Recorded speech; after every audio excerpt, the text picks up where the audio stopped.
அரசியல் விமர்சகர் திரு ரவீந்திரன் துரைசாமி திரு சீமான் திரு ரஜினிகாந்த் இடையே சந்திப்பு நிகழும் போது உடன் இருந்திருக்கிறார். அவரோடும் உரையாடலாம் அரங்கத்திற்கு வந்திருக்கிறார். வணக்கம். வணக்கம் கார். எவ்வளவு நேரம் இந்த சந்திப்பு நேற்று இரவு நடைபெற்றது? ஒரு 2.25 மணி நேரம் நடந்தது. 6.25 மணிலேருந்து 8:30 மணி வரை நடந்தது. ஒரு 1.5 மணி நேரம் நான் கூட இருந்தேன். ஒரு 45 நிமிஷம் நான் வெளியே இருந்தேன். ரெண்டு பேருக்கும் தனியாக 1 to 1 ஒரு 45 நிமிஷம் நான் வெளியே போகிறேன்னு இருங்க அரவிந்தன், இல்லைன்னா நீங்கள் தனியாக பேசுங்கன்ட்டு நான் உட்காந்துட்டேன். அதுக்கு பிறகு அண்ணன் ரஜினிகாந்த் என்னை கூப்பிட்டு அதுக்கு பிறகு ஒரு மீதி நேரம் இருந்தோம். டோட்டலாக 2.25 மணி நேரம் அந்த சந்திப்பு நடந்தது.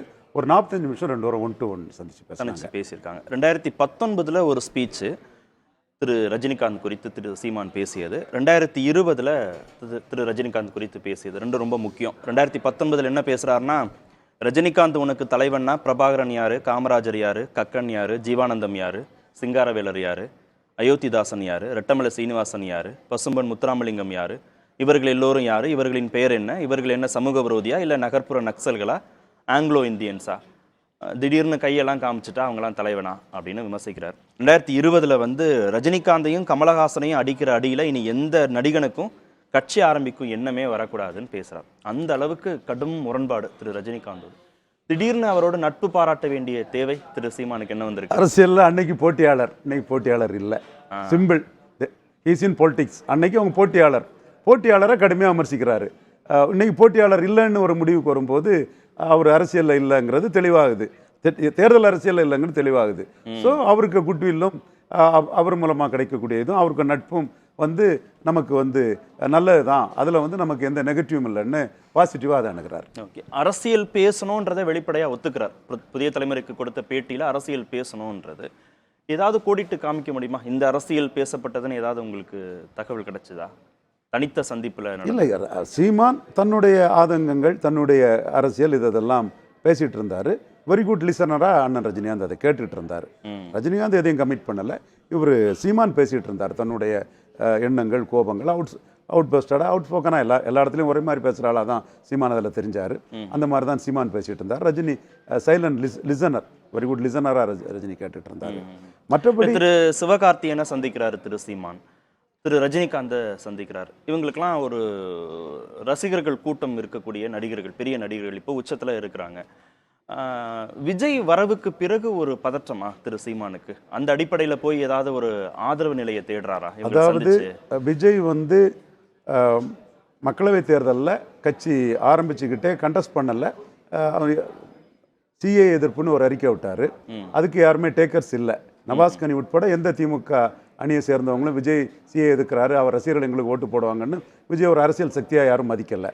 அந்த சூழ்நிலையில் விஜய் மைக் படத்தை போட்டு, இந்த காலத்து அம்பேத்கர் காலத்து மைக் படத்தை போட்டு கோட் படத்துக்கு ஒரு விளம்பரம் கொடுத்தாரு. அது சீமானோட நாம் தமிழருக்கான ஆதரவுன்னு பரவலாக பேசப்பட்டது. விஜய் தரப்புலேருந்து எதுவும் பேசலை.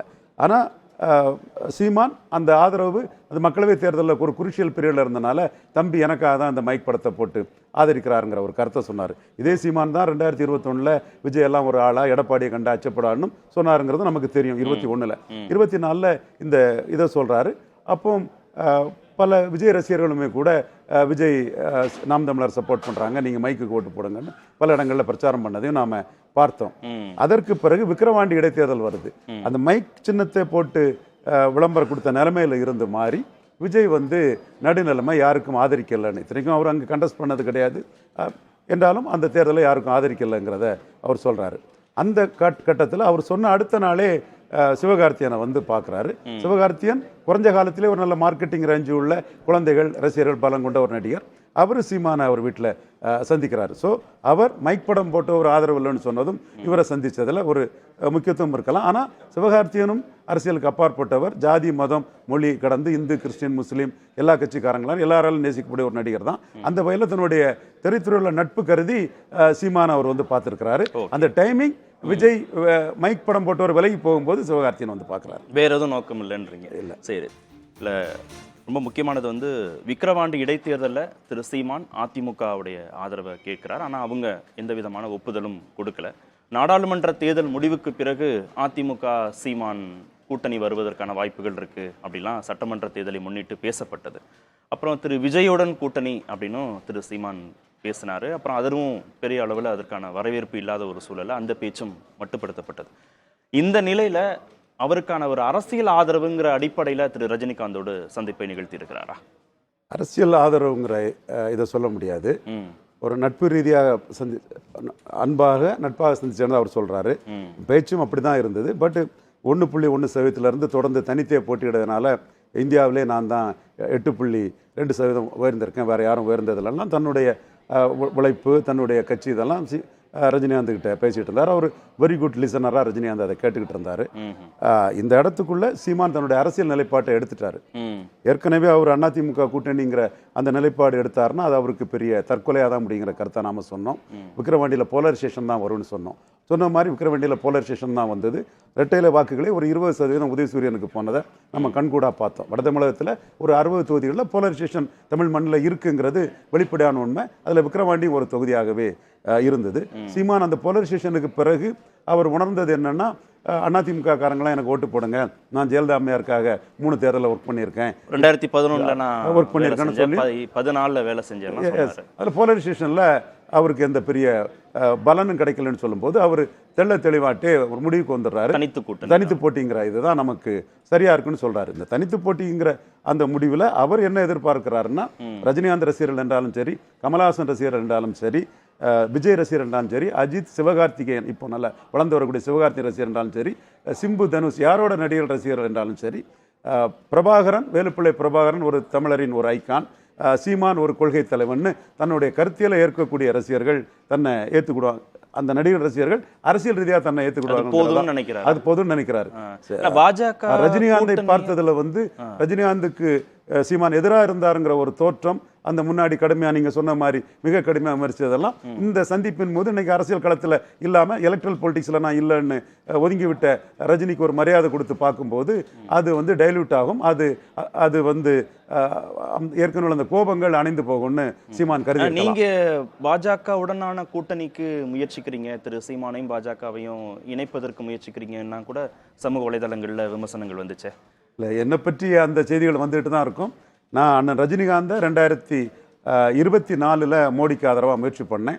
2021 அண்ணன் ரஜினிகாந்த் அவர்கள் ஒரு அறிக்கை வெளியிட்டு பாஜகவுக்கு ஆதரவாக அறிக்கை விட்டு மு.க.ஸ்டாலின் அவர்களுக்கு எதிராக இருக்கணும்னு பலரும் முயற்சி பண்ணும்போது நான் சகாதேவ மாதிரி அண்ணன்ட்ட சொன்னேன், நீங்கள் அரசியல் விட்டு விளையாச்சுனேன், இனிமேல் நீங்கள் இந்த சூழ்நிலையில் மு.க.ஸ்டாலின் உங்கள் குடும்ப நம்பர், கலைஞர் மகன், திமுக கழக தலைவர், அவருக்கு எதிராக உங்கள் அறிக்கையை யாரும் பயன்படுத்துறதுக்கு நீங்கள் அறிக்கை எதுவும் வெளியிடாண்டாம், நீங்கள் பொதுவாகவே இருந்தால் போதுங்கிற கருத்தை அவர்கிட்ட சொன்னேன். ஊடகங்களையும் அதை சொன்னேன். அதே மாதிரி அவர் பொதுவான நிலைப்பாடு எடுத்தார். இந்த முறையில் ஆதரவுங்கிறத ரஜினிகாந்த் வெளிப்படையாக எடுக்க மாட்டார். அப்படியெல்லாம் ஒன்றும் இல்லை. அதே மாதிரி 2024 நான் எடுத்தேன். 21 நீங்கள் இப்படி ஒரு முடிவு எடுத்தீங்க, மு.க.ஸ்டாலினுக்கு எதிராக முடிவு வேண்டாம்னு சொன்னீங்க.